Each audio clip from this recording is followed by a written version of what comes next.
Hello everyone, আসসালামু আলাইকুম। আশা করি সকলেই ভালো আছেন।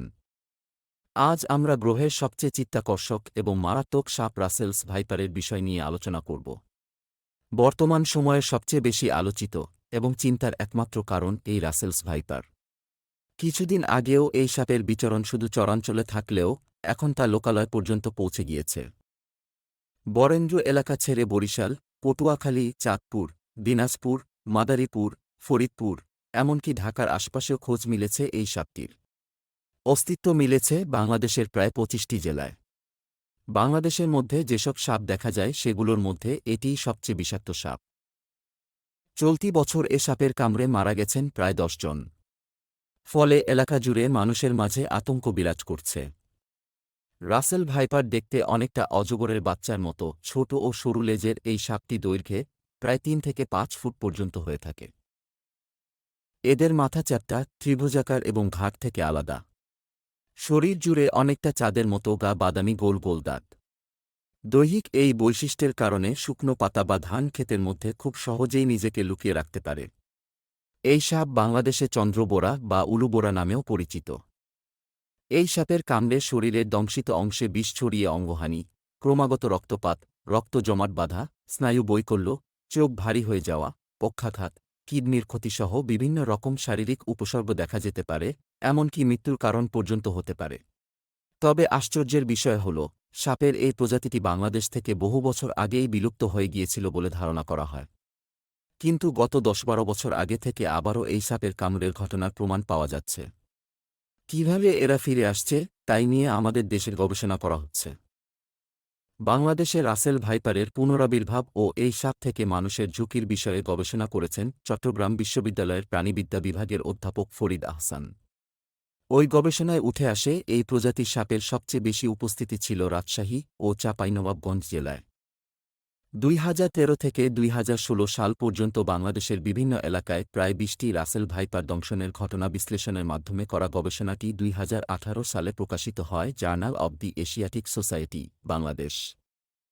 সে সময় ওই গবেষণায় উঠে আসে বাংলাদেশের ৬৪ জেলার মধ্যে প্রায় ১৭টি জেলাতেই রাসেলস ভাইপারের উপস্থিতি রয়েছে। গবেষণা তথ্য অনুযায়ী উত্তর এবং উত্তর পশ্চিমাঞ্চলের জেলাগুলোতেই এই সাপের উপস্থিতি সবচেয়ে বেশি পাওয়া গিয়েছিল। তবে বর্তমানে আরও বেশি এলাকায় এই প্রজাতির সাপের উপস্থিতি রয়েছে বলে আশঙ্কা করেছেন বিশেষজ্ঞরা।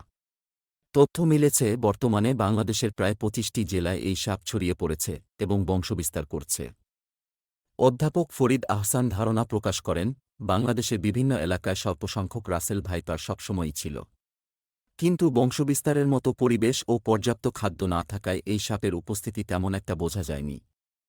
তিনি আরও বলেন, সাম্প্রতিক বছরগুলোতে বাংলাদেশে এই সাপের সংখ্যা বাড়ার অন্যতম প্রধান কারণ একই জমিতে বছরে একাধিক ফসল ফলানো। আগে কৃষিজমিতে বছরে একবার বা দুইবার ফসল ফলানো হতো এবং বাকি সময় পানির অভাব থাকায় জমি পরিত্যক্ত পড়ে থাকত। ৯০-এর দশকে সেচ পদ্ধতির উন্নতির সঙ্গে সঙ্গে কৃষকরা বছরে ২ থেকে ৩টি ফসল ফলানো শুরু করেন এবং জমি খুবই কম সময় পরিত্যক্ত থাকতে শুরু করে। সারা বছর খেতে ফসল থাকায় জমিতে ইঁদুরের সংখ্যা বৃদ্ধি পেতে শুরু করে, যা এই সাপের প্রধান খাদ্য, আর ইঁদুর বাড়ার সঙ্গে সঙ্গে সাপ পর্যাপ্ত খাদ্য পেতে শুরু করে এবং বংশবিস্তারের জন্য যথাযথ পরিবেশও খুঁজে নিতে সুবিধা হয়। বেশিরভাগ সাপ ডিম পারলেও রাসেল ভাইপার সরাসরি বাচ্চা দেয়। গর্ভধারণ শেষে স্ত্রী রাসেল ভাইপার সাধারণত ২০ থেকে ৪০টি বাচ্চা দেয়, এমনকি ৮০টি পর্যন্ত বাচ্চা দেয়ারও রেকর্ড আছে। ঘন ঝোপ আর পরিত্যক্ত জমি অপেক্ষাকৃত কমে যাওয়ায় এই সাপ এখন কৃষি জমিতেই থাকে। ফলে যারা মাঠে কৃষিকাজ করেন তারা রাসেল ভাইপারের দংশনের সবচেয়ে বেশি শিকার হয়ে থাকেন। বর্ষাকালে নদীর পানি বাড়ার ফলে ভারতের নদ-নদী থেকে ভেসেও এই সাপ বাংলাদেশে প্রবেশ করতে পারে। এখন পর্যন্ত পদ্মা অববাহিকায় এই সাপ বাংলাদেশে সবচেয়ে বেশি পাওয়া গেছে। যেসব জায়গায় এই সাপ পাওয়া গেছে তার অধিকাংশ জায়গাতেই কচুরিপানা রয়েছে, আবার কচুরিপানার মধ্যেও এই সাপ পাওয়া গিয়েছে। কাজেই আমরা ধরে নিতে পারি, কচুরিপানার ওপর ভেসেও এই সাপ এক জায়গা থেকে আরেক জায়গায় বিভিন্ন অঞ্চলে গিয়ে পৌঁছেছে।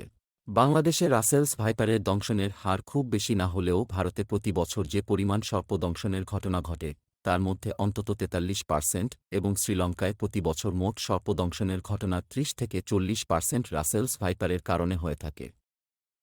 সাধারণত কৃষি জমিতে থাকে বলে মানুষ অনেক সময়ই সাপের গায়ে পা দিয়ে ফেলে, কিংবা নিজের অজান্তেই না জেনে একে বিরক্ত করে থাকে, আর রাসেল ভাইপার এমন একটি সাপ যা বিপন্ন বোধ করলে আচমকাই আক্রমণ করে থাকে। আক্রমণের ক্ষেত্রে এরা এতটাই ক্ষিপ্র যে ১ সেকেন্ডের ১৬ ভাগের মোট ১ ভাগ সময়ে সে তার কামড় দেওয়ার পুরো প্রক্রিয়া শেষ করতে পারে, আর ক্ষেপে গেলে তারা প্রচণ্ড জোরে শব্দ করতে থাকে, ঠিক যেন প্রেসার কুকারের মতো। এই প্রজাতির সাপের কামড়ের কিছুক্ষণ পরেই দংশিত স্থানে তীব্র ব্যথা অনুভূত হয়, ব্যথার পাশাপাশি দংশিত স্থান দ্রুত ফুলে যায় এবং ঘণ্টা খানেকের মধ্যে দংশিত স্থান বিকলাঙ্গ হতে শুরু করে। দ্রুত চিকিৎসা করা না হলে নিম্ন রক্তচাপ, কিডনি অকার্যকর হওয়া থেকে শুরু করে মৃত্যু পর্যন্ত হতে পারে। ২০১৮ সালের তথ্য অনুযায়ী বিশ্বে প্রতি বছর প্রায় ৫৭ লাখ মানুষ সাপের দংশনে দংশিত হয়, যার মধ্যে প্রতি বছর অন্তত ১ লাখ মানুষ মারাও যায়।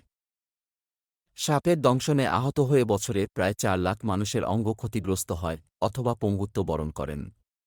পর্যাপ্ত সুরক্ষা সামগ্রী ছাড়া মাঠে কাজ করা এবং সাপে কাটার পর গ্রামীণ জনপদ এখনও ঝাড়ফুঁকের মতো কুসংস্কার থেকে মুক্ত না হওয়ায় মৃত্যুর সংখ্যা প্রতিনিয়তই বাড়ছে। যদিও উপজেলা পর্যায়ে পর্যাপ্ত অ্যান্টিভেনম না থাকারও অভিযোগ রয়েছে। বন্যপ্রাণী ও পরিবেশ বিশেষজ্ঞ আবু সাইদ বলেন, সাপ দংশন করলে দ্রুত হাসপাতালে যাওয়া উচিত। ওঝার বাড়িতে গিয়ে অনেকে সময় নষ্ট করেন, এতে বিষক্রিয়া বেড়ে গেলে রোগীকে আর বাঁচানো সম্ভব হয় না। সুতরাং আপনি যদি কখনো রাসেলস ভাইপারের মুখোমুখি হয়ে যান, তবে আপনার কি করা উচিত? প্রথমত, নিজে শান্ত থাকুন এবং ধীরে ধীরে দূরে সরে যান। অভিজ্ঞতা না থাকলে সাপকে কখনোই সামলানো কিংবা উত্তেজিত করার চেষ্টা করবেন না। মনে রাখবেন, তারা হুমকি বোধ করলেই ধর্মঘট করবে।